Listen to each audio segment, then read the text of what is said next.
Hindi cinema की legendary actress Sharmila Tagore पहली ऐसी हीरोइन रही हैं जिन्होंने फिल्मफेयर मैगजीन कवर के लिए बिकिनी फोटोशूट कराया। ये फोटोशूट उन्होंने अपनी film an evening in Paris film की रिलीज के लिए कराया था। लेकिन जब उन्हें पता चला कि उनकी सास मुंबई आ रही हैं, तो एक्ट्रेस पूरे मुंबई से ये पोस्टर हटवाने में लग गई। तो क्या है इस फिल्म और इस फोटोशूट से जुड़ी पूरी कहानी, चलिए जानते हैं आज की इस रिपोर्ट में। हेलो नमस्ते, आप देख रहे हैं रिपोर्टर जी का सिनेमा स्पेशल और मैं हूं आपके साथ लता। हिंदी सिनेमा की वो खूबसूरत अदाकारा जिन्हें देखकर ही गीतकारों को ये चांद सा रोशन चेहरा जैसे गाने लिखने की इंस्पिरेशन मिलती थी, शर्मिला टैगोर। उन्होंने अपने बॉलीवुड की करियर की शुरुआत में ही इंडस्ट्री पर वो धाक जमा रखी थी जिसके चलते उन्हें आज तक अपनी खूबसूरती और अपनी कमाल की एक्टिंग के लिए जाना जाता है।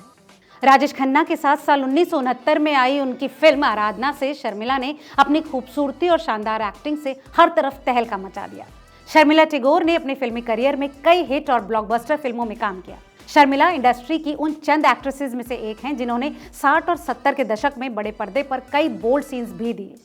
कुछ समय पहले शर्मिला टैगोर ने अपने एक इंटरव्यू में इसे लेकर एक चौंकाने वाला खुलासा किया।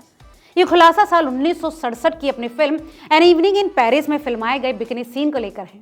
शर्मिला टैगोर ने साल 2023 में दिल्ली में breaking the boundaries an accidental actor to an idol event के दौरान इस फिल्म से जुड़े कई राज खोले। इस दौरान एक्ट्रेस ने यह भी खुलासा किया कि उस दौर में बिकनी वाले सीन करने पर हल्ला मच गया।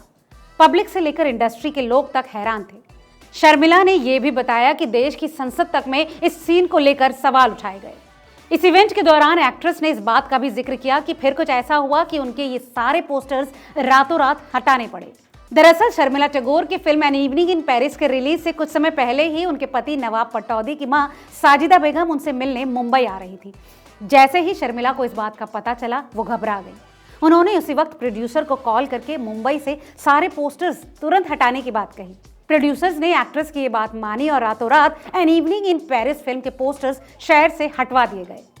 एक्ट्रेस ने अपने फिल्मी करियर की शुरुआत महज 14 साल की उम्र में की। उन्होंने सत्यजीत रे की पॉपुलर बंगाली नाटक द वर्ल्ड ऑफ अपू से की थी। उन्होंने न केवल बंगाली सिनेमा में खुद को साबित किया, बल्कि बॉलीवुड की एक फेमस एक्ट्रेस भी बनकर दिखाया। इस खूबसूरत फिल्मी सफर में एक्ट्रेस ने महान एक्टर दिलीप कुमार से लेकर सुपरस्टार राजेश खन्ना, धर्मेंद्र, शम्मी कपूर, अमिताभ बच्चन और संजीव कुमार समेत टॉप के बॉलीवुड एक्टर्स के साथ काम किया।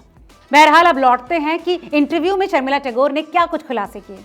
तो उन्होंने बताया कि एन इवनिंग इन पेरिस और आराधना जैसी फिल्मों के बाद उन्होंने अमर प्रेम, आविष्कार, मौसम और नमकीन जैसी फिल्मों में काम किया, जिनका उनकी लाइफ पर गहरा असर पड़ा।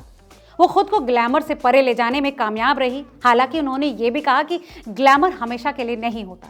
तब से ही उन्होंने जानबूझकर अपनी स्क्रिप्ट्स खुद चुनना शुरू किया। वैसे अपनी कमाल के एक्टिंग टैलेंट और खूबसूरती के अलावा एक्ट्रेस क्रिकेटर मंसूर अली खान पटौदी संग अपने शादी और रिश्ते को लेकर भी काफी सुर्खियों में रही। 5 साल एक दूसरे को डेट करने के बाद दोनों ने साल 1969 में शादी की। अपने इस इंटरव्यू में एक्ट्रेस ने यह भी बताया कि शर्मिला को मनाना मंसूर अली खान के लिए इतना आसान भी नहीं रहा। कहा जाता है कि शर्मिला टैगोर ने मंसूर के सामने एक शर्त रखी थी कि अगर वो 3 बॉलों पर लगातार 3 छक्के लगाते हैं तो ही वो उनसे शादी करेंगे। नवाब पटौदी ने हंसते हंसते उनका ये चैलेंज स्वीकार कर लिया और अगले ही दिन उन्होंने 3 बॉलों पर लगातार 3 छक्के लगाकर शर्मिला का दिल जीत लिया। अपनी फिल्में आराधना, अमर प्रेम, सफर, कश्मीर की कली, मौसम, तलाश, वक्त, फरार, चुपके चुपके में निभाए अपने दमदार कैरेक्टर्स के लिए शर्मिला आज भी लोगों की फेवरेट हैं। तो देखा आपने कैसे बिकिनी शूट के बाद शर्मिला टैगोर संसद तक में चर्चा का विषय बन गई। इस बारे में आपकी क्या राय है, हमें कमेंट करके जरूर बताएं और ऐसी तमाम और दिलचस्प खबरों के लिए देखते रहिए रिपोर्टर जी।